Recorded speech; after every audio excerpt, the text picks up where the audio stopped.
الرحيم الحمد لله رب العالمين والصلاة والسلام على رسول الله وعلى آله وصحبه أجمعين أما بعد فأعوذ بالله من الشيطان الرجيم بسم الله الرحمن الرحيم قد أفلح المؤمنون الذين هم في صلاتهم خاشعون والذين هم عن اللغو معرضون والذين هم للزكاة فاعلون والذين هم لفروجهم حافظون إلا على أزواجهم أو ما ملكت أيمانهم فإنهم غير ملومين صدق الله العظيم اللهم صل وسلم وبارك على سيدنا محمد وعلى آله وصحبه السلام علیکم ورحمۃ اللہ وبرکاتہ۔ اس کی آواز ٹھیک کر دیں، یہ کم ہے آواز، تو بہت کم آ رہی ہے۔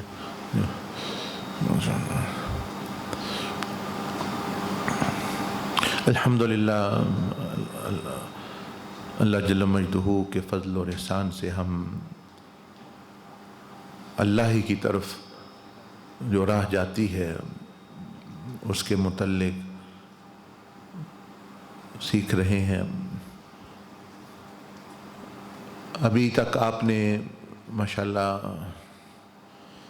وہ جو ماؤنٹن ڈائیگرام ہے وہ ڈسپلے کر دیا۔ آپ نے یہ جانا کہ انسان اگر کسی اور چیز کے ساتھ لگے گا، مقصد بنائے گا، وہ پریشان بھی اور دنیا آخرت بھی اپنی خراب کرے گا، تباہ کرے گا، کیونکہ بنانے والے نے اس کو بنایا ہی نہیں ہے دوسری چیزوں کے لیے۔ تو اللہ پاک نے خود فرما دیا، تو اسی کے ساتھ جو ہے اس کا گزارا اور یہ پھل پھول سکتا ہے۔ اور جنہوں نے قرآن مجید میں بہت سارے ایسے قصے ہیں کہ جنہوں نے دوسری چیزوں کو مقصد بنایا، وہ کیا نتیجہ ہوا دنیا میں بھی، اور آخرت جو تباہی تباہ ہے، لیکن دنیا میں بھی بہت مختصر مدت میں وہ سکون اطمینان ان چیز سے نہ رہ سکے۔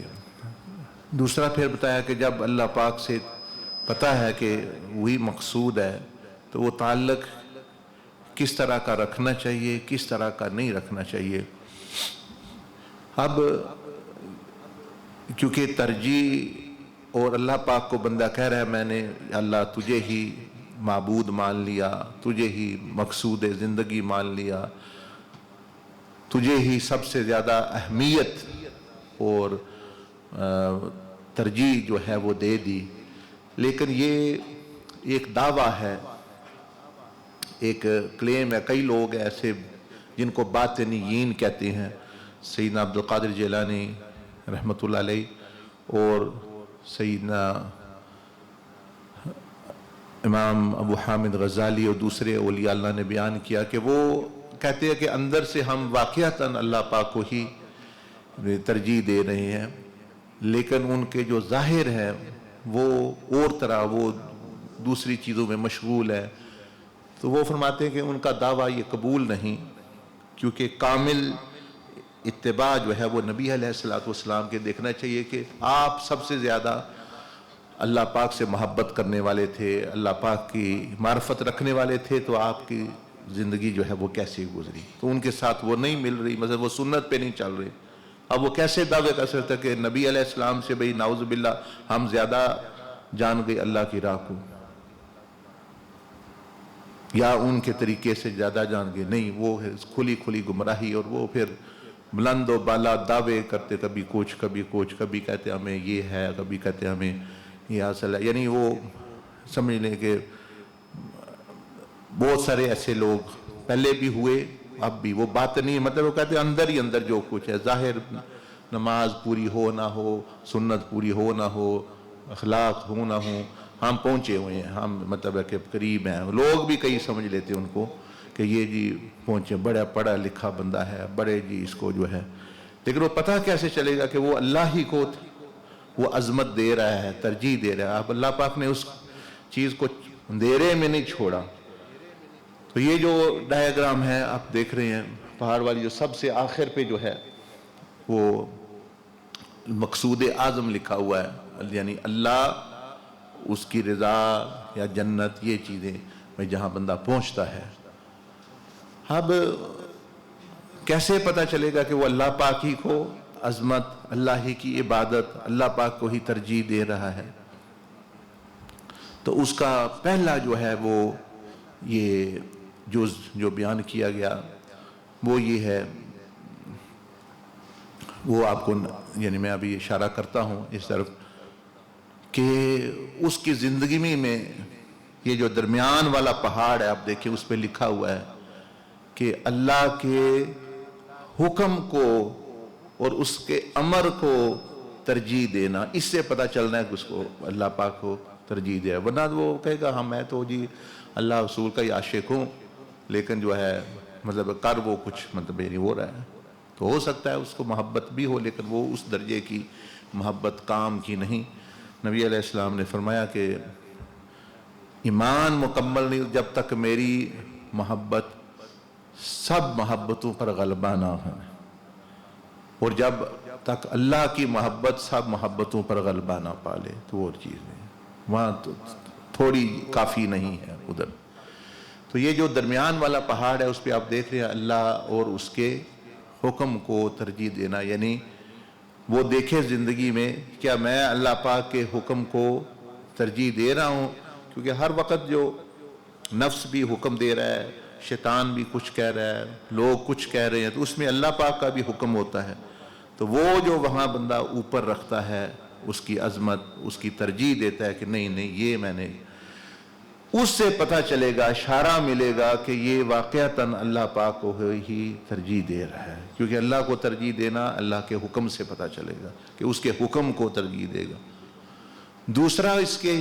پتہ چلے گا وہ جو نیچے لکھا ہوا ہے کہ نبی علیہ السلام کی محبت اور آپ کے طریقہ ہے زندگی کو ترجیح دینا۔ یہ ترجیح کا معنی یہ کہ سب سے اوپر رکھنا، سب چیزیں نیچے، سب کو جو ہے وہ چھوڑ دیا اس نے حضور علیہ السلام اور آپ کے جو طریقہ ہے، کیونکہ کلمہ کا دوسرا جز جسے میں نے عرض کی کہ لا الہ الا اللہ، اس میں تو معبود مقصود کا بتایا گیا کہ شرک نہیں کرنا، کسی اور غرض نہیں رکھنی، لیکن کیسے وہ کرنی ہے، وہ زندگی کیسی ہونی چاہیے، وہ محمد الرسول اللہ صلی اللہ علیہ وسلم کہ یہ ہستی ہے جو آپ کو بتائے گی اللہ پاک سے محبت کیسے کی جاتی ہے، اللہ پاک سے تعلق کیسے رکھا جاتا ہے، اور اللہ پاک کی عبادت کیسے کی جاتی ہے، اور اللہ کی منشا جل مجدہ کی منشا کیسے پوری کی جاتی ہے۔ تو یہ دوسرا جز، تو یہ ادھر آ گیا درمیان والا کہ نبی علیہ السلام اور آپ کے طریقہ ہے یہ زندگی، کیونکہ بہت سارے طریقے ہیں زندگی گزارنے کے، بہت سارے لیڈر ہیں دنیا میں اور ان کے بہت سارے طریقے حضور علیہ السلام صلی اللہ علیہ وسلم کے طریقوں کے مخالف ہیں، پھر وہیں تو پتہ چلنا ہے، یہی تو حضور علیہ السلام فرما رہے ہیں لا یؤمن احدکم،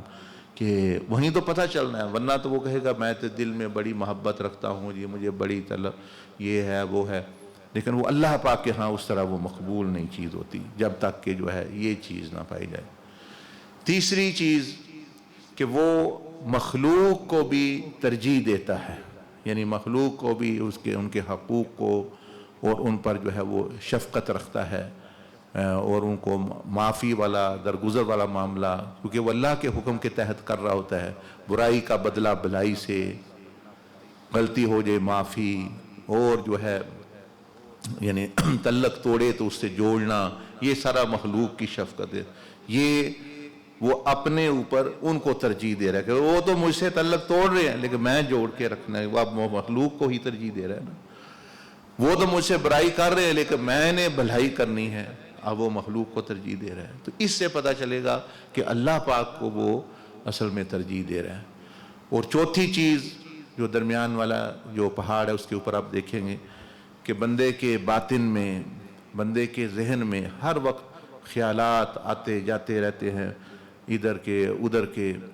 لیکن اس میں یہ ہے کہ اللہ پاک کا خیال ان تمام خیالات پر غالب ہو اور وہ زیادہ آتا ہو اس کو، اور وہ زیادہ رہتا ہو، وہ اللہ پاک کا دھیان زیادہ رہتا ہو، یعنی اس کو ترجیح ہو، حضوری یعنی میں رہنا، یاد میں رہنا، توجہ اللہ پاک کی طرف کرنا، خیالات اور بھی آئیں لیکن ترجیح اور غلبہ اس کو ہو، بڑا خیال یہ ہو، تو اس سے پتہ چلے گا یہ چار چیزیں، یہ لنک ہے. آپ نے جب لوگوں کو بتانا ہے یا کبھی سمجھا رہے ہو یا کبھی ہلکا کرا رہے ہو تو یہ بھئی اس کا تعلق ہے وہ اللہ پاک کی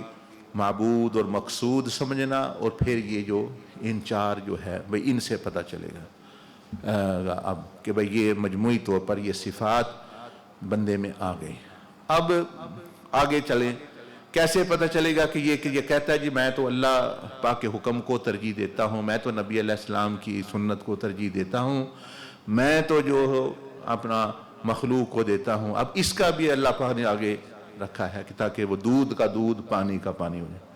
وہ اب پیچھے آ جائے، وہ جو پل جو نظر آ رہا ہے وہ اشارہ کر دے، وہ پل کی طرف پوائنٹر پل کی طرف، وہ جو پل نظر آ رہا ہے وہ جو پہلے اور دوسرے پہاڑ کے درمیان ہے جس پر لکھا ہوا ہے جسم اور دماغ اور دل اور نفس. نظر آ رہا ہے نا آپ کو جو ادھر دیکھ رہے ہو ادھر جی. اب اس کا اس سے یہ تعلق ہے، اب کیا بندہ تو یہ کہہ رہا ہے وہاں اس نے پہلے تو اللہ کی معبودیت مقصود بنانا، وحدت المقصود اور اس کا دعویٰ کیا. اس کے بعد جو ہے وہ چار چیزیں وہ کہتا ہے میرے میں ہیں، لیکن اب وہ کیسے پتہ چلے گا وہ ہے یا نہیں ہے؟ اگر نہیں ہے تو اس نے لانی ہے کہ وہ جسم سے شروع ہو جائے. وہ جسم میں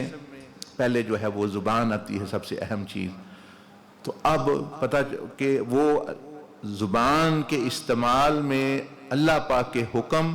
نبی علیہ السلام کی سنت کو ترجیح دے رہا ہے، اور مخلوق پر شفقت ہے اس کی زبان میں،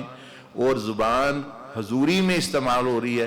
یعنی اللہ کی موجودگی کہ اللہ پاک دیکھ رہا ہے، سن رہا ہے میں کیسے. اس سے پتہ چلنا ہے کہ واقعتاً یہ بندہ اللہ ہی کے حکموں کو ترجیح دے رہا ہے. یہ اب عملی اس کا ایک مظہر ہو گیا، عملی نفاذ ہو گیا. تو اس لیے لوگوں کو یا جو سالکین ہیں ان کو یہ کہا جاتا ہے کہ یہاں سے بشو یہاں سے بھی پتہ چل، یہاں عملی طور پر وہ ثابت ہو جاتی چیز کہ بھئی یہ بندہ یہ کر رہا ہے. اسی طرح جب وہ کانوں کا استعمال، آنکھوں کا استعمال، اس پر چار چیزیں، اللہ پاک کا حکم، نبی علیہ السلام کا طریقہ، اور اس میں مخلوق پر شفقت ہو، یعنی اگر کان ہے تو وہ مخلوق پر شفقت، زبان ہے تو مخلوق پر، اور حضوری کے ساتھ وہ استعمال کر رہا ہے. اسی طرح جو ہے ساتوں اعضاء، اسی طریقے سے پھر جو ہے اس کا تعلق ہے یعنی دماغ کے ساتھ، کہ اس کا دماغ، اس کی جو عقل ہے، اس میں بھی وہ اللہ پاک کے حکم کو ترجیح دیتا ہے کہ اللہ پاک کا حکم کیسے پورا کرنا ہے، کیسے اللہ پاک کیا چاہتا ہے میں سوچوں، وہ اس طرح سوچ. نبی علیہ السلام کے سوچنے کا انداز کیا تھا وہ اس کو ترجیح دیتا ہے. مثلا آپ علیہ السلام ہر ایک کی خیر سوچتے کہ ہر ایک کو نفع کیسے ہو، تو اب اس کا بھی اس طرح چلے گا.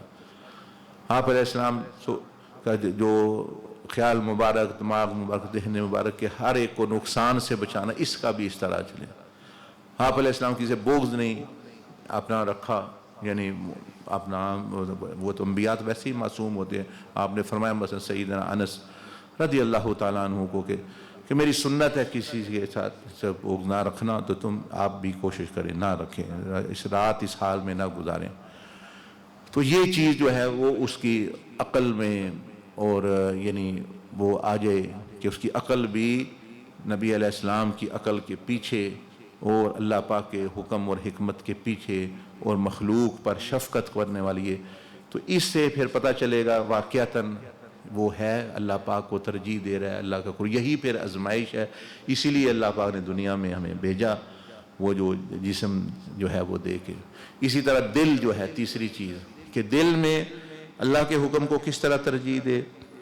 کہ جو اللہ پاک نے منع کی چیزیں وہ نہ بسنے دے.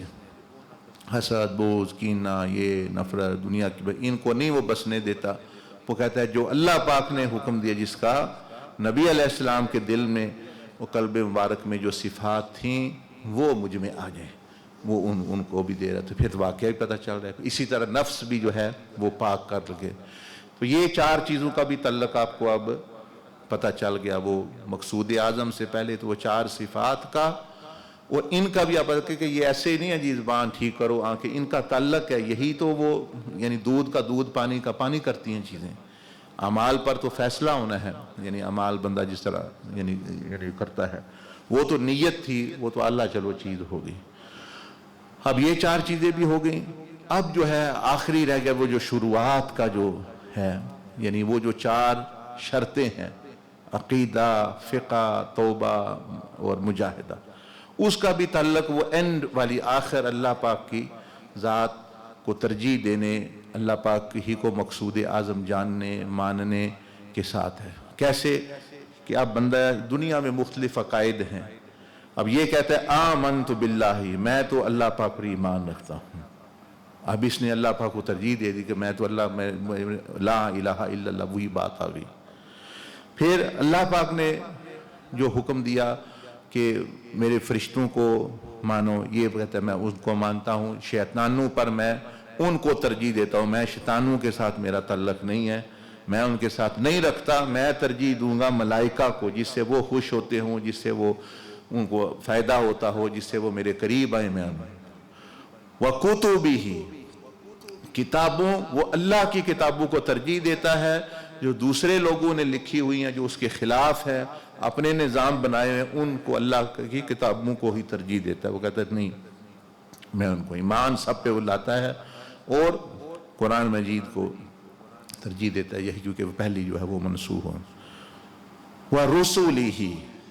کہ دنیا میں کئی نمائندے، کئی لیڈر ہیں ہر قسم کے. راستا کہتے ہیں ہم لیڈر ہیں، یہ ہیں وہ ہیں، سیاسی، دوسرے تیسرے. وہ اللہ پاک کے بھیجے ہوئے نمائندوں رسولوں کو ترجیح دیتا ہے. وہ کہتا ہے نہیں، میں ان کو ترجیح دوں گا، میں نے ان کو نہیں ترجیح دینی. تو ان میں سے وَالْيَوْمِ الْآخِرِ، یعنی وہ دنیا پر یوم آخرت کو ترجیح دیتا ہے. آخرت کو، یہ اس کا آخرت دنیا پر ہے. وَالْقَدْرِ خَيْرِهِ وَشَرِّهِ مِنَ اللَّهِ تَعَالَى، وہ اللہ کے علم اور قدرت کو یقین رکھتا ہے کہ یہ سب پر اللہ پاک کا پلان غالب ہے. شیطان ہو، کوئی شے ہو، وہ اس کی پہنچ سے، اس کی قدرت سے باہر. اس کو تقدیر کہہ لیں. علم اور یعنی قدرت جو ہے وہ اللہ پاک پر. وَأَنَّ اللَّهَ قَدْ حَاطَ بِكُلِّ شَيْءٍ عِلْمًا وَأَنَّ اللَّهَ عَلَىٰ كُلِّ شَيْءٍ قَدِيرٌ. تو یہ چیزیں وہ یعنی اس کا یقین اللہ جل مجدہ کے علم کہ وہ کامل ہے، کوئی شے اس سے باہر نہیں، اور قدرت بھی وہ کامل ہے، اس سے باہر. اس کا پلان ہے یعنی تقدیر اس کے پلان کو کہتے ہیں. اور اس پلان میں کے اندر کوئی باہر نہیں جا سکتا. جیسے نبی علیہ السلام نے وہ ایک تصویر بنائی، یعنی مربع، تو موت بنا، آپ نے 4 طرف فرمایا کہ موت سے بندہ نہیں اب آگے ادھر ادھر جا سکتا. تو وہ پلان سب کچھ. ہاں، اس پلان میں جو ہمیں اور جنات کو اختیار دیا، ہم اپنا آپ دکھا رہے ہیں ہم کیا کر رہے ہیں. تو اللہ نے فرمایا تم وہی کچھ کرو جو میں چاہتا ہوں، اور میں جو ہے تمہیں حکم دیا ہے. لیکن ساتھ ہمیں فرمایا کہ تمہیں بھی مشیت دی ہوئی ہے، اعملوا ما شئتم، تم کرو جو تم چاہتے. جہاں نیکی اور بدی کا مسئلہ ہے اس میں سارا فساد ہے. ہم جو ہے جو غلط وہ استعمال کرتے، کبھی صحیح استعمال کر لیا اس میں. لیکن وہ اللہ کے پلان کا حصہ ہے کہ میں نے ان کو یہ دینا تھا، اب جس طرح یہ کریں گے اس کا نتیجہ. بہرحال اللہ کے علم اور قدرت. تو یہ دیکھ رہے ہیں جتنی عقیدے کی باتیں ہیں یہ ساری، وہ بھی ترجیح کی بات ہے. اس کا بھی تعلق جو ہے وہ اللہ پاک وہ مقصود اعظم سے ہے. ہم مثلا ختم نبوت پہ ایمان رکھتے ہیں، تو اس کا مطلب یہ ہے کہ ختم نبی علیہ السلام کو ہم ترجیح دیتے ہیں سب پر، اور آپ ہی کی ختم نبوت کو ترجیح دیتے ہیں، آپ ہی کو ترجیح دیتے ہیں. اور اس لیے ہم جو ہے وہ اس طرح یہ عقیدہ جتنے بھی ہیں وہ. اب آگے اگلا فقہ کا بھی تعلق یہ اس سے ہے کہ اللہ پاک کس طرح چاہتا ہے کہ ہم اس کی عبادت کریں. تو ہم اپنی مرضی من مانی نہیں کرنی اس میں. میرا دل چاہ رہا تھا وضو بغیر شروع ہو گئے، میرا دل چاہ رہا تھا ایسے کر لیا، میرا دل چاہ رہا تھا یہ نہیں. وہ اللہ ہی کے حکم کو، علم کو ترجیح دینی، جس کو فقہ کہتے ہیں. فقہ قرآن حدیث کا ہی خلاصہ نچوڑ ہوتا ہے. جیسے طریقت، یہ طریقہ بھی قرآن حدیث سے لیا گیا، فقہ بھی لی گئی، پھر آپ وہ اکٹھا مجموعہ بنا دیا جاتا ہے بندوں کی آسانی کے لیے. اسی طرح جو توبہ ہے، توبہ کہتے ہیں اللہ کی طرف لوٹنے کو، واپس جانے کو، تو وہ اللہ کو ترجیح دیتا ہے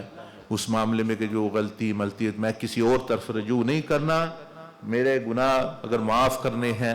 اور معاف کر سکتا ہے، مٹا سکتا ہے، تو وہ اللہ کی ذات ہے، میں اس کی طرف لوٹوں گا، میں نے شیطان کی طرف نہیں۔ شیطان کہے کچھ نہیں ہو سکتا، اب تمہارا بیڑا غرق ہو گیا ہے، تمہارے گناہ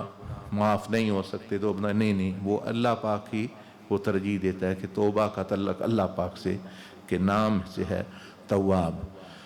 اسی طرح مجاہدہ، اب وہ الگ ایک پورا ایک موضوع ہے، وہ جو پہاڑ پہ لکھا ہے مجاہدہ، اس کو کہتے ہیں کوشش، کہ یعنی یہ بندہ اللہ کے راستے میں، اللہ کی راہ میں کوشش یعنی کو ترجیح دیتا ہے دوسرے راستوں پر، دوسرے راستوں کو یہ مغلوب یا چھوڑ دیتا ہے۔ تو اب یہ آپ نے جان لیا وہ شروع سے لے کر وہ اللہ پاک یعنی وہ جو آخر مقصود ہے، اس سے پیچھے آ کے وہ چار صفات بھی، چار جو ہے وہ جو سٹیجیں بھی، جسم دل تزکیہ بھی، اور چار جو ہیں وہ چیزیں، ان کا بھئی سارا اسی بات سے جو ہے تعلق ہے کہ اللہ ہی مقصود اعظم ہے، اللہ پاک کو ترجیح دینی ہے، اس کو مرکز بنانا ہے، وہ زندگی کا مرکز ہے، محور ہے، اسی کے ارد گرد جو ہے ہر چیز ہماری زندگی گھومنی چاہیے، ہمارے جسموں کو بھی، ہماری سوچوں کو بھی، ہمارے دلوں کو بھی، ہمارے نفسوں کو بھی، ہر چیز جو ہے وہ اس کے ارد گرد جو ہے۔ اسی لیے جو یہ طواف ہے یہ اس کا عملی مظہر ہے۔ ابھی حج وہ ایک خلوت بھی آ رہی ہے حج کے متعلقہ روحانی، تو طواف میں جیسے بندہ کرتا ہے کہ پورا جسم لے کے، دماغ دل نفس لے کے وہ مرکز بنایا ہوا ہے اللہ کے گھر کو اس نے، اور اس کے ارد گرد جو ہے وہ گھومتا ہے۔ اب آگے وہ نیچے جو چیزیں لکھی ہوئی ہیں وہ ساری جو بندے کے اندر طلب پیدا کرتی ہیں، تو اس میں بھی یہ بتایا گیا کہ ان چیزوں کو ترجیح دیں جو اللہ پاک کی محبت اور اس کے طلب پیدا کریں، اس سے ملاقات کی، جو نبی علیہ السلام سے ملاقات کا شوق پیدا کریں، جو آخرت میں جانے کا شوق پیدا کریں، ان امور کو توجہ میں رکھیں، ترجیح دیں، کیونکہ دوسروں کو دیں گے چیزوں کو تو ادھر آپ کا رجحان ہو جائے گا، مثلا دنیا کی طرف کریں گے تو وہ پھر دنیا کی محبت اور طلب اور یہ ساری چیزیں آ جائیں گی، اور اگر ان چیزوں کو دیں گے جو لکھی ہوئی ہیں تو یہ اب میں نے مختصر سا ایک خاکہ آپ کے سامنے بیان کر دیا، اور اس کا جو بتا دیا کہ کس طرح ہر چیز ایک دوسرے سے وہ جڑی ہوئی ہے، یعنی شروع سے لے کر آخر تک۔ ایسا نہیں ہے کہ مطلب ہے کہ یعنی رینڈملی مطلب ایسی چیزیں لے کے ادھر جو ہے وہ رکھ دی گئی، ان کا پورا ایک لنک ہے، وہ سارا آپ سن رہے ہیں۔ ہاں، اب ہمارے جو سامعین ہیں کئی وہ وہاں یو کے میں بھی سن رہے ہیں، تو وہ انگلش میں بھی تھوڑا بہت شاید ایک دو جملہ اگر آ جائے تو ان کے لیے بھی فائدہ ہو جائے۔ اب سیدنا عبدالعزیز دباغ رحمۃ اللہ علیہ قدس سر العزیز، آپ کو اللہ پاک نے یہ خاص علم اپنے پاس سے دیا تھا کہ اس راستے کو اتنا صاف اور واضح بنائے۔ راستہ وہ ہے کہ جو انبیاء علیہ السلام، سیدنا آدم علیہ السلام سے لے کر نبی علیہ السلام تک جو ہے دین ایک ہی رہا ہے، یہ چیزیں کبھی نہیں بدلی، یاد رکھیں۔ حضرت آدم علیہ السلام سے لے کر رسول اللہ صلی اللہ علیہ وسلم تک اور قیامت تک یہ بدلنے والی نہیں۔ یہ اس لیے اتنی بڑی حقیقت، اتنے بڑے حقائق ہے، اتنی بڑی حقیقت ہے کہ کوئی یہ چیلنج ہے کہ اس میں کوئی چیز اگر بدل جائے تو کوئی بندہ کہے جی یہ نہیں ہونی چاہیے یا یہ ایسے ہے۔ مثلا شروع سے آخر تک دیکھ لیں کہ اللہ کی رضا اور جنت اور اللہ ہی مقصود ہے، مطلب کون کہے گا نہیں، عاجزی ہونی چاہیے، اخلاص ہونی چاہیے، سب یہی کہتے ہیں، سارے دینوں میں یہ رہا ہے۔ اللہ پاک کے حکم کو عظمت دینی ہے، نبی علیہ السلام یا پچھلے زمان میں وقت کے جو نبی تھے ان کو عظمت دینی ہے، مخلوق پر شفقت اور حضوری، یہی سارے ادیان کہتے رہے۔ جسم کو صحیح استعمال کرنا ہے، دماغ کو بھی دل کو بھی، یہی سارے، کوئی نہیں کہتا غلط استعمال کرو۔ عقیدہ ٹھیک ہونا چاہیے، یہ کہتے ہیں عقیدہ ٹھیک ہونا چاہیے، توحید رسالت ساری۔ عبادت اس طرح کرنی چاہیے جو اللہ پاک نے سکھایا ہے، فقہ وہ ہر شریعت میں مختلف ہو سکتی۔ اگر غلطی ہو جائے توبہ کر لیں گے، اس سے کون اختلاف، اگر پھر آگے اللہ تک پہنچنے کے لیے بندے کو تگ و دو اپنے ہاتھ پاؤں مارنے چاہیے، کوشش کرنی چاہیے۔ آپ سوچیں یہی سارا طریق ہے، یہ جو یہ کبھی بھی نہیں بدلا، یہ یونیورسل یعنی تمام یہ دین ہے، یہ باقی پھر ادھر پہنچنے کے راستے ہیں، طریقے ہیں، وہ اپنے اپنے یعنی ضرورت کے مطابق جو ہے بندہ اختیار کر سکتا ہے، جیسے بزرگوں نے کیا۔ تو اب سیدنا عبدالعزیز دباغ رحمۃ اللہ علیہ نے جو ہمیں ان کو اللہ نے اتنا کہہ لے کہ علم، اتنی بصیرت دی کہ دیکھیں یہ چیزیں کتنی واضح وہ یعنی وہ کر دیتے ہیں کہ بندہ سوچ سوچ کے پاگل ہو جاتا ہے کہ کوئی بندہ اس طرح بھی یہ چیز، ہم نے مکان بنانے ہوتے ہیں، کوٹھی بنانی ہوتی ہے یا کوئی چیز، اس کے کمرے نہیں پتہ چلا کیسے کرنے، ہاں کہ بھائی سونے ایک کمرہ ہے، وہ ہی کر کر کے پتہ نہیں کتنے انجینئر کٹھے ہو، تب جا کے وہ جی بڑی بلڈنگ بنانی ہے، اتنے انجینئر۔ اور یہ دنیا آخرت کی کامیابیوں کا پلان انہوں نے ایسے 2 جمع 2 4 تک، اس سے پتہ چلتا ہے بھی اس ہستی کو جو ہے عبور کتنا ہے، ان کی نگاہ مطلب کتنی وسیع ہے، کتنا وہ واضح کر دیتے ہیں۔ اس طرح وہ جو 5 زندگیاں ہیں وہ بھی دیکھ لیں، قرآن حدیث سے تو شروع سے میں آ رہی ہیں، لیکن جو ہے وہ 1 2 3 4 5 کر کے انہوں نے 7 اعضاء ہیں، زبان ہر سب کے ہمارے ساتھ بھی لگے ہوئے ہیں، جس نے نہیں گنے اس کو ساری زندگی نہیں پتہ چل 7 ہیں، لیکن انہوں نے اپنا بتا دیا، دماغ ہے، دل ہے، نفس ہے، یہ ساری چیزیں۔ تو اب آپ تھوڑا سا ہم ان کی حاصل کرتے ہیں براہ راست، یعنی جو آپ نے جو تعلیمات دی ہوئی ہیں، میں انگلش میں بھی تھوڑا پڑھ دوں گا لیکن اردو میں زیادہ، یہ اس کو آہستہ کر دیں یا بند کر دیں۔ وہ فرماتے ہیں کہ سیدنا عبدالعزیز دباغ رحمۃ اللہ علیہ فرماتے ہیں کہ in reality we are all the seekers on the path to Allah, as there is no end to seeking his pleasure and clothes. حقیقت میں فرماتے ہیں کہ ہم جتنے بھی ہیں سارے جو ہے وہ اللہ کی راہ کے مسافر ہیں، طالب ہیں، کیونکہ اللہ پاک کی جو راہ ہے، اللہ پاک کا جو رستہ ہے، اللہ کا جو قرب ہے، اس کی انتہا نہیں ہے۔ تو جو انتہا نہیں ہے تو بندہ راستے میں ہی ہوتا ہے۔ فرمایا اس لیے یہ کبھی نہ سوچنا کہ تم انتہا تک پہنچ گئے ہو۔ Yet there are minimal standard levels which we could reach and train us seekers to reach. فرمایا ہاں اس کی کم از کم حدود ہیں، زیادہ تو اللہ کی راہ کی معرفت کی کوئی حد نہیں، لیکن کم از کم حدود موجود ہیں،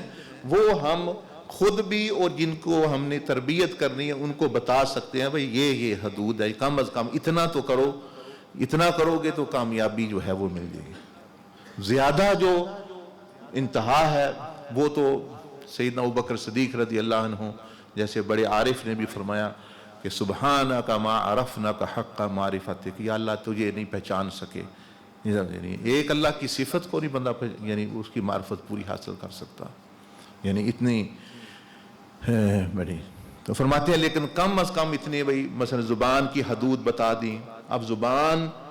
کی کیسے کیا استعمال کرنا چاہیے اس کی تو کوئی حد نہیں، کیونکہ نبی علیہ السلام نے بھی زبان مبارک استعمال، تو آپ کے جو اخلاق کی کوئی حد نہیں، وہاں تو کوئی پہنچ نہیں سکتا، لیکن اس کی کم از کم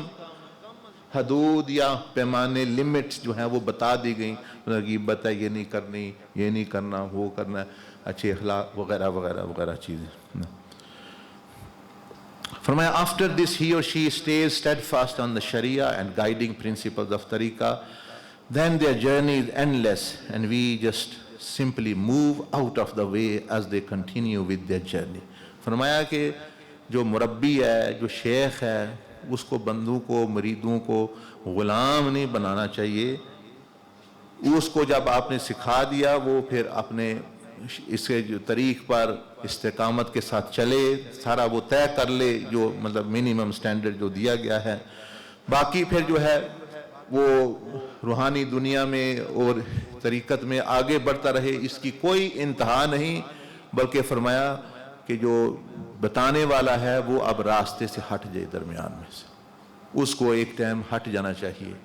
مطلب پوری زندگی وہ یعنی اس کو غلامی میں اس کو اللہ اور اس کے رسول تک پہنچانا ہے نا بندے کو، آپ تک تو تب تک ہے کہ جب تک وہ یہ رستہ طے نہیں کرتا،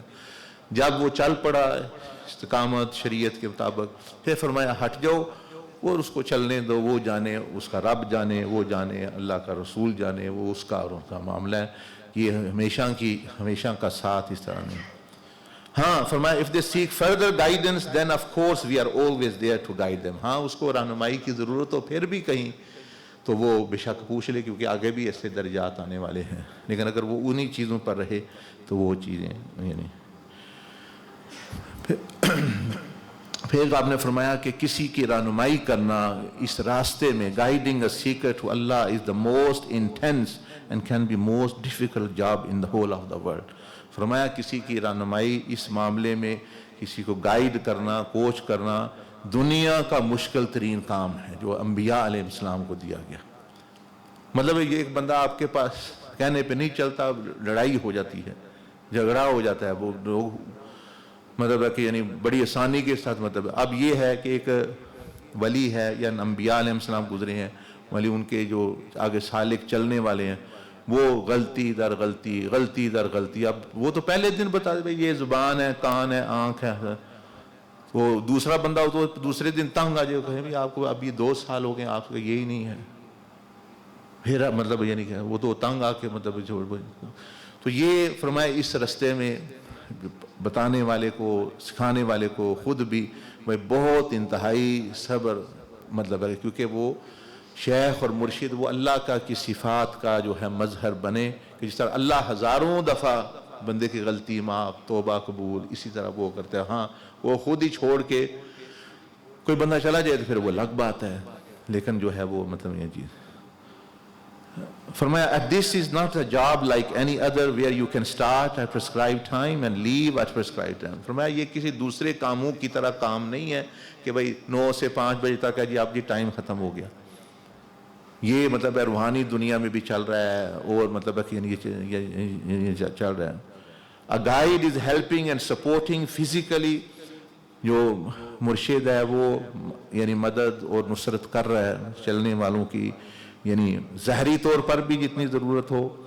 روحانی طور پر بھی ہر وقت جو ہے thinking about him, making دعا for him، ان کے لیے دعا کرنا، ان کے بارے میں سوچنا مطلب ہے یعنی کہ بھئی یعنی کہ غیر موجودگی میں بھی، اور اس کی دنیا آخرت کے بارے میں planning to ensure he does not fail in complete lap of نفس and شیطان، کہ وہ اس کا بڑا خیال کرنا کہ یہ کہیں مکمل طور پر شیطان اور نفس کے اٹڑے نہ چڑھ جائے، پورے نفس اور شیطان کی جھولی میں نہ گرے. اس لیے وہ جو تھوڑی بہت بھی نیکی کرتے ہیں وہ ان کو ساتھ رکھتے ہیں، تو یہ چلو مکمل طور پر تو یہ کہیں ادھر نہ یعنی چلا جائے یا ادھر نقصان نہ ہو جائے. فرمایا this is like 24 hours role، یہ 24 گھنٹے کا ایک یعنی کام ہوتا ہے. every minute of every week، ہر ہفتے ہر A high caliber sheikh even spiritually continuing to support him even after his apparent departure. فرمایا دنیا تو دنیا یعنی دنیا میں غیر موجودگی میں بھی ان خیال، توجہ، روحانیت میں توجہ بھئی کیا ہو رہا ہے، مطلب کیا کر رہا ہے وغیرہ وغیرہ. یہاں تک کہ فرمایا کہ جو بہت اونچے درجے کے اولیاء ہیں وہ دنیا سے جانے کے بعد بھی وہ اپنے اس کام کو جاری رکھتے ہیں بعد مرتبہ. مثال کے طور پر یہ خود ان کی بڑی مثال ہے، سیدنا عبدالعزیز دباغ رحمہ خود مثال ہے کہ دنیا جانے کے بعد بھی وہ رہنمائی اور مطلب ہے یعنی وہ ساری چیزیں جو ہے وہ آ رہی ہیں. فرمایا کہ جو ہم لوگ ہیں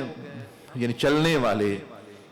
ہم انبیاء نبی علیہ السلام کا کبھی شکر صحیح طریقے سے ادا نہیں کر سکتے اور نہ ہی شیخ اور مرشد کا. A seeker can never truly appreciate what favor a sheikh does for him. کہتے ہیں کہ کوئی طالب یا سیکر اس کو احساس ہی نہیں، وہ پورا احاطہ ہی نہیں کر سکتا کہ میرے ساتھ کیا ہو رہا ہے، یعنی میں کتنا میرے ساتھ احسان ہو رہا ہے. A high caliber sheikh must watch over the seeker many times in an hour. میں جو بڑے درجے کے جو صحیح مشایخ وہ ایک گھنٹے میں کئی دفعہ وہ توجہ وہ اپنا ان کی طرف جو ہے وہ کرنا یعنی وہ کرتے ہیں یعنی کرتے ہیں. The guide is almost restless until and unless the seeker arrives in the circle of safety.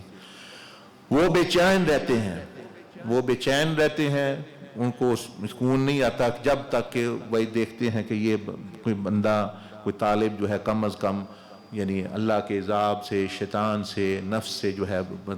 Safety میں آ گیا ہے، وہ ان کا جو ہے ذہن چلتا رہتا ہے. مطلب یہ چیز ہے. تو جس طرح میں نے بتایا تھا سورۃ یاسین میں اللہ پاک نے ایک بندے کا تذکرہ کیا جو جس نے آ کے کہا وَجَاءَ مِنْ أَقْصَى الْمَدِينَةِ رَجُلٌ يَسْعَىٰ کہ ایک شخص آئے اور انہوں نے کہا ہے لوگو اللہ کے رسولوں کی بات پہ چلو، تو انہوں نے ان کو شہید کر دیا۔ وہ برزخ میں بھی آگے آتا ہے کہ وہ برزخ میں جا کر بھی، یہ تو ضمناً بات کر رہا ہوں، یہ آیت برزخ کا بھی ثبوت ہے۔ جو لوگ کہتے ہیں نا بھی نہیں جی آپ مار جانا پھر جو ہے قیامت والے دن اٹھنا ہے، کہے جی کہاں ہے قبر کا قرآن مجید میں قبر کے تذکرہ، یہ آ گیا تذکرہ، وہ تو فوت ہو گیا آمنہ، تو وہ فوت ہو گیا تو اس کو شہید ہو گیا بلکہ، تو پھر اللہ پاک نے اس کے قول کو نقل کیا، وہ کہتا ہے قال یا لیت قومی یعلمون، کاش میری قوم کو پتہ چل جائے بما غفر علی ربک، میرے رب نے مجھ پر کیا کیا نوازشیں کی، کیا کیا بخششیں کی، کیا میری کس طرح اکرام کیا، وجعلنی من المکرمین، اور مجھے عزتیں جو ہیں دی۔ یعنی اس بندے کو علماء نے لکھا ہے کہ برزخ میں تو بہت بندے پہنچتے ہیں، اس کا اللہ پاک نے قول کیوں نقل کیا ہے؟ فرماتے ہیں اللہ بہتر جانتا ہے اس کی حکمتیں، لیکن ایک یہ ہے کہ اس نے وہاں جا کر بھی انسانوں کی فکر کی اور اپنی قوم کی فکر کی، کہ دعوت کی فکر کی کہ بھئی ان کا کوئی فائدہ ہو جائے۔ میں تو چلو چلا ہی گیا، پتھر مار مار کے انہوں نے قتل کر دیا، شہید کر دیا، وہ پھر بھی ان کا بھلا سوچ رہا ہے برزخ میں بیٹھ کے، اور اللہ پاک کو یہ بات اتنی پسند آئی کہ اللہ نے اس کا یہ قول نقل کر دیا،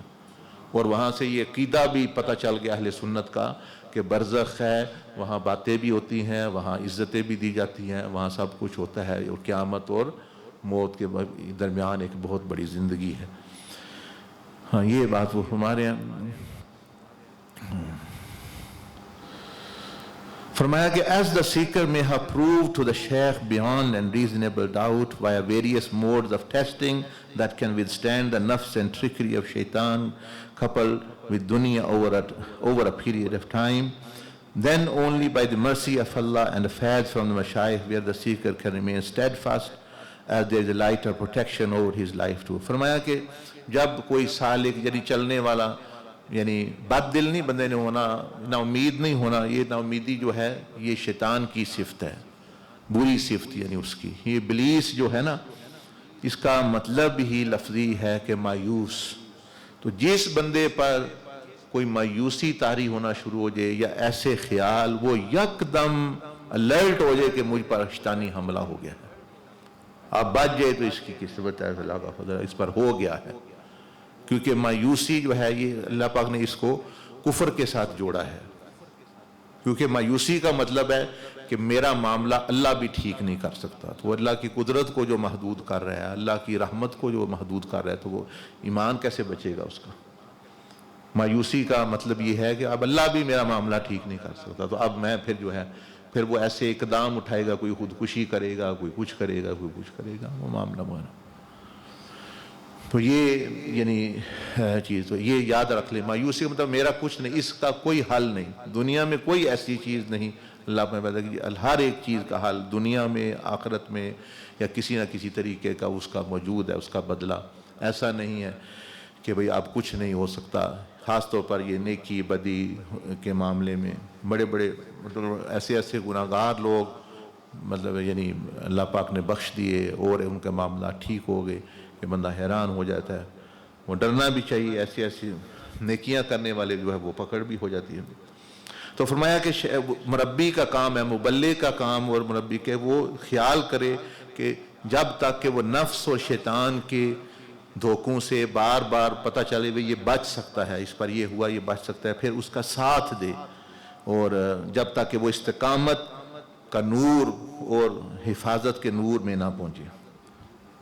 A seeker may err as no one is infallible، یعنی غلطی کر سکتا ہے، یہ انسان ہے، انبیاء علیہ السلام معصوم، فرشتے معصوم، انسان ہے، طالب بھی ہے، وہ غلطی کرے گا، but he or she returns to the Lord every time with توبہ۔ لیکن فرق یہ ہے کہ وہ جو ہی غلطی کرتا ہے وہ واپس پھر لوٹ آتا ہے اللہ کی بارگاہ میں، توبہ کر لیتا ہے۔ The seeker does not commit any major detrimental error or sin nor remain stubborn in the mistake۔ یعنی جو اس راہ پہ چل پڑا ہے مسافر، اس کو کبائر سے تو وہ یعنی بچتا ہی ہے، اور نہ ہی اس کو کہیں بھئی عادی یعنی عادت ڈالنی چاہیے اپنے کو کسی چیز کی، مطلب ہے کہ چھوٹی موٹی غلطی ہونا یہ اسے جو ہے وہ ہو سکتی ہے، کیونکہ اب تو وہ اللہ کی راہ پہ یعنی چل پڑا ہے۔ پھر فرمایا کہ as we discussed previously when a seeker intends to start the path to Allah، یہ آپ دیکھیں نا تعلیم دے رہے ہیں کہ کس طرح کسی کو اللہ کی راہ پہ چلانا ہے۔ فرمایا کہ پہلے بھی ہم نے بتایا ہے کہ جب کوئی بندہ ارادہ کرتا ہے اللہ کی راہ پہ چلنے کا تو آپ سمجھو کہ آپ کو اللہ پاک وسیلہ بنا رہا ہے۔ So this is truly an honor to this prophetic tradition dictate۔ فرمایا کہ یہ کتنا بڑا اعزاز ہے کہ اللہ پاک نے نبیوں سے یہ کام لیا ہے کہ اپنے تک پہنچانے کا۔ تو اب اگر آپ کو موقع مل رہا ہے، آپ کو اللہ پاک چن رہا ہے، جس طرح میں عرض کر رہا تھا دن کو صبح کے وقت کہ اللہ پاک دیتا ہر ایک کو ہے، لیتا جو ہے وہ کسی، اس سے پتہ چلتا ہے اللہ پاک راضی ہے بندے پہ نہیں۔ وقت کتنا لیتا ہے اللہ پاک، آپ کا مال کتنا اللہ پاک لیتا ہے، آپ کی جان کتنی اللہ پاک یعنی محنت مشقت جو ہے لیتا ہے۔ دے تو وہ ہر ایک ہو رہا ہے، وہ رب العالمین ہے، کافر فاسق جانور سارے چیزیں وہ کھا رہے ہیں، چیزیں کھا رہے ہیں، لیکن اس سے نہیں پتہ چلتا جی اللہ پاک میرا بڑا انعام ہے، اللہ کا بڑا فضل ہے، میری بڑی جائیداد ہے، میری فیکٹریاں ہیں، مربے ہیں۔ یہ تو اگر یہ فضل ہے تو پھر فرعون نمرود شیطان کو اتنی لمبی زندگی دی ہوئی ہے، وہ رزق بھی دے رہا ہے اللہ پاک، دیکھیں نا رزق بھی اور زندگی بھی اور اختیار بھی اس کو دیا ہوا ہے۔ تو اس سے تو نہیں پتہ اس سے چلنا ہے کہ واپس اللہ پاک آپ سے کیا لے رہا ہے۔ وہ سوچے بندہ میرے مال سے اللہ کا یعنی کیا لے رہا ہے واپس، تو اگر وہ زکوٰۃ دینا بھی اس پر بوجھ ہے تو وہ سمجھ لے پھر معاملہ گڑبڑ، جس سے زیادہ پسند کرے اس سے زیادہ لیتا ہے، وقت زیادہ لیتا ہے اللہ پاک، اس کی صلاحیتیں زیادہ، اس کی سوچ، تو اس سے جو ہے زیادہ۔ تو یہ فرما رہے ہیں کہ اگر اللہ پاک اس سے یہ کام لے رہا ہے کہ اس کو یہ موقع مل گیا کہ کسی کو دعوت دینے کا، راہ دکھلانے کا، تربیت کرنے کا، تو وہ سمجھے کہ میرے لیے یہ بہت بڑا احسان اور اعزاز ہے۔ Prophetic traditions dictates that a person is at moral high character and loved by Allah when he reconciles between two opposing parties۔ فرمایا کہ حدیث سے سیدنا عبدالعزیز ابا فرما رہے ہیں، آپ نے بھی سنی ہے کہ وہ حدیث جس میں بیان کیا گیا کہ اگر کوئی بندہ دو ناراض لوگ ہیں جن کا آپس میں جھگڑا ہے، وہ صلح کرا دے تو اللہ پاک اس سے بہت زیادہ خوش ہوتا ہے۔ حضور علیہ السلام نے فرمایا کہ افضل تمہیں نہ بتاؤں نماز روزہ، نفلی نماز روزہ صدقہ سے بھی افضل چیز کہ وہ دو ناراض لوگوں میں صلح کرانا ہے۔ فرمایا اتنا اللہ پاک خوش ہوتا ہے کہ اس میں اگر بات کوئی تھوڑی سی ہیر پھیر کر کے اچھی بات یعنی وہ چاہے وہ سچی نہ بھی ہو، جھوٹ بھی اس میں شامل ہو گیا تو اللہ پاک کو وہ بھی یعنی پسند ہے کہ اس بندوں کی صلح ہو رہی ہے۔ ہاں تو یہ سیدنا عبدالعزیز دباغ رحمۃ اللہ علیہ مثال دے رہے ہیں۔ فرمایا کہ تم یہ جانتے ہو، تم نے یہ سنی ہے ان احادیث یعنی نبی علیہ السلام کی احادیث سے یہ بات کہ کتنا اجر ہے۔ As we learn this from our master crown of our head Sayyidina Imam Hassan رضی اللہ عنہ، so فرمایا کہ امام حسن نے ہمیں یہ تعلیم دیکھے ندی کہ پورے مسلمان اس وقت جو صحابہ تھے صحابی ان میں صلح کرائی اور اپنی پوری حکومت وہ جو ہے وہ دے دی صلح کرانے کے لیے، یعنی وہ جان گئے کہ اللہ پاک کتنا راضی ہوتا ہے یہ چیز۔ یہ بھی قصہ تمہیں پتہ ہے۔ فرمایا یہ بھی پتہ ہے لوگوں کو، دو میاں بیوی، دو دوست، دو بندے، کتنا اجر ہے، امت کو ملانا کتنا اجر ہے۔ فرمایا اس کے اندازہ لگاؤ کہ what to say about the role that guide who is in fact reconciling a relationship between Allah and his servant۔ جو بندے کی صلح کرا رہا ہے اللہ سے، اس کا پھر اجر کیا ہوگا؟ یعنی جب بندوں میں صلح کرانا آپس میں اتنا ثواب ہے۔ امام حسن رضی اللہ عنہ امت کو اکٹھا کیا، فرما رہے ہیں کہ جب یہ جو مبلغ کا، داعی کا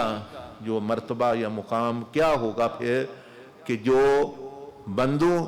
کو رب تعالیٰ سے یعنی بندوں جو اللہ پاک ناراض ہے ان سے، یہ بندوں کو بتا رہا ہے بدلو بھی تک صلح کرو یہ چیز۔ اس لیے یہ کتابوں میں آتا ہے کہ جنت کے ہزاروں مطلب 8 مطلب کیٹیگری لیکن ہزاروں کروڑوں اربوں خربوں درجے ہیں، اللہ ہی بہتر جانتا ہے کتنے ہیں. لیکن فرمایا کہ جب نبیوں کی جیسے یہاں مثال کے طور پر بعض دفعہ لوگ بناتے ہیں، ٹاؤن بناتے ہیں، ایریاز بناتے ہیں، یہ جی یہاں مطلب انجینئر لوگ رہتے ہیں، یہ جی بحریہ ٹاؤن ہے، یہ جی فوجی ادھر رہتے ہیں، یہ جی فلانا ہے، یہ فلانا ہے، ایریاز ہوتے ہیں نا مختلف. جنت میں بھی سمجھ لیں بڑے بڑے مقامات اس طرح کی چیزیں ہیں، بندہ سوچ نہیں سکتا. لیکن فرمایا کہ جہاں انبیاء علیہ السلام کی جنتیں ختم ہوتی ہیں، ان کی حدود وہی دوسروں کی کیوں ظاہر ہے انبیاء کے برابر تو کوئی بھی نہیں، تو فرمایا کہ اس کے بعد مبلغین اور داعین کی جنتیں شروع ہوتی ہیں. یعنی ان میں جو صحابہ ظاہر ہے وہ سب سے اوپر تھے، اہل بیت اطہار، پھر جو ان کو لوگ یعنی ان کی جنتوں اللہ نے ان کو سب سے، کیونکہ بھئی یہ لوگ نبی تو نہیں لیکن یہ ان کا کام، ان کی دعوت اور فنکشن وہ کرتے رہے. آدھا کام از کام انہوں نے کچھ نہ کچھ کیا. ان کا کام کہ انبیاء علیہ السلام کا تو کام اللہ پاک سے لینا اور مخلوق کو دینا. یہ چلو اللہ سے تو نہیں انہوں نے لیا پہ، وہ تو نبی لے کے دے گئے تھے ان کو آپ علیہ السلام، تو انہوں نے بارہ دوسروں کو آگے پھر جو ہے یہ کرتے رہے اپنے جو ہے وہ بساط کے مطابق. تو فرمایا کہ یہ ان لوگوں کا مقام ہے وہاں. تو ظاہر ہے یہ کیا مطلب اس کا بنا کہ وہ انبیاء علیہ السلام، نبی علیہ السلام وہ ان کے پڑوسی ہیں، یعنی ان کے پڑوس میں وہ بستے ہیں، کیونکہ وہ ہیں یہ لوگ ہمارا کام کرتے رہے یا ہم جو ہے. فرمایا surely this is the most dignified thing a human being who is true follower of master of existence Sayyidina Muhammad صلی اللہ علیہ وسلم can do. فرمایا کہ یقیناً یہ سب سے اونچا مقام ہے جو یعنی ایک بندہ، ایک انسان نبی علیہ السلام کا متبع اور ان کی امتی جو ہے کر سکے کہ آپ علیہ السلام کی ختم نبوت کے صدقے یہ جو ہے وہ اپنا پیغام پہنچاتا رہا. کچھ لوگ تو اپنا ایک بزرگ نے مثال بھی دی ایسی، اس نے کہا کہ دیکھیں نبی علیہ السلام کے کاندھوں پر بوجھ آیا، یعنی اتنی بڑی ذمہ داری اٹھائی گی، جیسے اللہ نے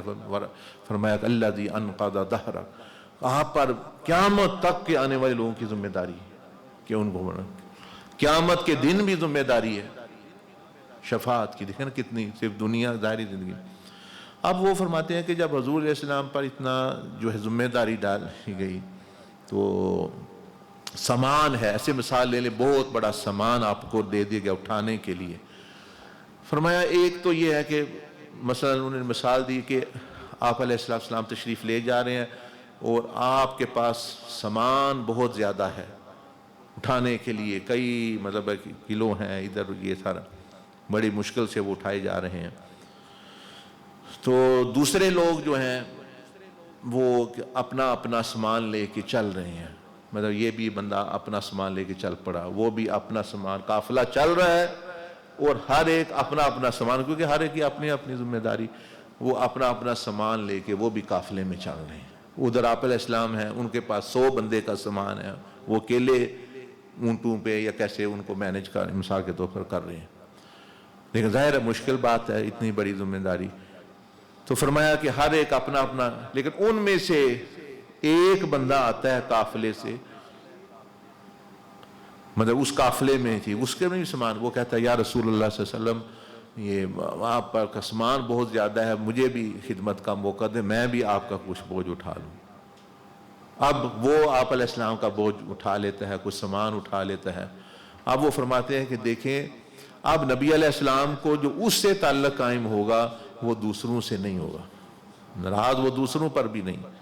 لیکن جو ہے وہ اپنا اپنا کر رہے ہیں. اس پر جو اس کو سب سے بڑا شرف تو یہ ملے گا ان کے ساتھ اس کا سفر ہو جائے گا، ان سے تعلق بن جائے گا.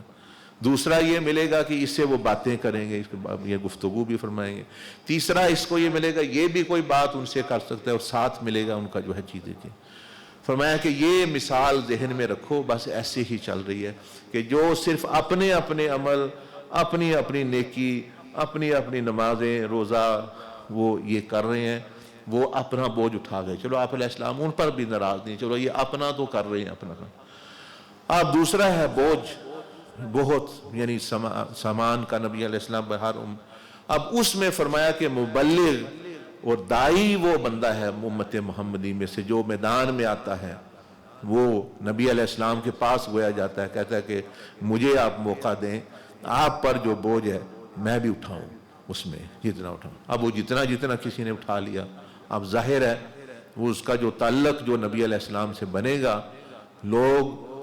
آپ علیہ السلام کے نالین شریف اور مطلب ہے کہ یعنی چادر شریف اس کی زیارت کی،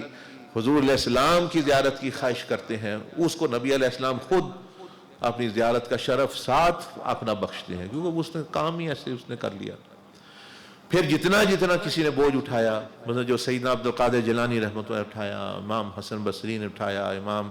حسین نے اٹھایا، پھر جتنے اولیاء اللہ، وہ جتنا کسی نے 1 کا 2 کا اتنا وہ نبی علیہ السلام کا پیار۔ ہم کہتے ہیں کام نہیں ہم نے کرنا نبی علیہ السلام کا، ویسے جو ہے وہ ہمیں یا شرف دیں جی، ہمیں جو ہے وہ یہ دیں وہ دیں، مطلب کام ہم نے کوئی نہیں کرنا۔ اور کچھ لوگ ایسے ہیں وہ آپ سے کچھ نہیں مانگتے، وہ آپ کا کام کرتے ہیں، آپ خود ان کو نوازتے رہتے ہیں۔ دیکھنے والے کہتے ہیں یار اس پر بڑا کرم، یار اس پر ہی پتہ نہیں کیا یہ عمل، وہ یہ ایک عظیم عمل ہے یہ عمل لکھا۔ پھر آگے آپ نے جو ہے ارشاد فرمایا کہ جب کیونکہ بندہ رستہ اللہ کا شروع کرتا ہے تو اس کو پھر یعنی طریق حلقہ اور یہ جو چیزیں ذکر کیسے دینا ہے، اور پھر ذکر جو ہے پھر آگے تفصیل ہے، وہ ذکر کا مطلب کیا ہوتا ہے، پھر ذکر جو 7 ذکر ہیں طریق کے، وہ ذکر بدلنے کب ہے، مطلب ہے جو بندہ چل رہا ہے کب اس کے ذکر جو ہے بدلتے ہیں، اور یہ کیا کیا حال نشانیاں ہیں، کیسے پتہ چلے گا کہ اس کا ذکر مطلب اب بدل جانا چاہیے وغیرہ وغیرہ، یہ ساری چیزیں بھی یعنی تعلیم کی وہ انشاءاللہ چلتے رہیں گے، آپ کو بتاتے رہیں گے۔ اللہ پاک مجھے بھی آپ کو توفیق عطا فرمائے، اخلاص عطا فرمائے، پہلے خود چلنے والا بنائے، اور پھر جو ہے ان پاک لوگوں میں جو اللہ کی طرف بلانے والے داعی اللہ، اللہ نے خود فرمایا وَمَنْ أَحْسَنُ قَوْلًا مِّمَّنْ دَعَا إِلَى اللَّهِ وَعَمِلَ صَالِحًا۔ اللہ فرمایا باتیں بہت لوگ کرتے ہیں، اچھی باتیں بھی کرتے ہوں گے، لیکن فرمایا اس سے اچھی بات کسی کی نہیں جو اللہ کی طرف بلانے والا ہے، اللہ کے رسول کی طرف بلانے والا ہے۔ اللہ کو بھی وہ بندہ پسند ہے، اللہ کا بھی کرم، مدد، نصرت، جیسے اللہ یہ تو اس کام، یہ تو نبی علیہ السلام کے کام میں لگا ہے، یہ تو میرے کام میں لگا ہے، تو اللہ پاک جو ہے اس کے کاموں میں آسانی، دنیا آخرت ساری چیز اس کو فکر نہیں، وہ دوسری فکروں میں جو ہے۔ حضور علیہ السلام نے تو یہاں تک فرمایا کہ دنیاوی جو کام ہوتے ہیں نا، واللہ فی عون عبدی، کہ اگر بندہ کسی بھائی بہن کے دنیاوی کام میں مشغول ہے تو اللہ اس کے کاموں کی درستگی میں اللہ کی طاقت وہ قدرت لگ جاتی، یہ ہے دنیا۔ اور جو بندوں کی آخرت اور ہمیشہ کی دنیا کی درستگی میں لگ جائے تو اس کے بھی اللہ پاک ہے معاملات، پھر آپ سوچ نہیں سکتے کہ کیا کیا اس پر جو ہے انعامات کرامات جو ہوتی ہیں۔ جزاک اللہ، بھی نماز کا وقت ہو گیا ہے، بعد میں انشاءاللہ کوئی بات ہوئی تو اس کا پھر سوال بھی جواب ہوگا۔ سبحانک اللہم و بحمدک، نشہد ان لا الہ الا انت، نستغفرک و نتوب الیک۔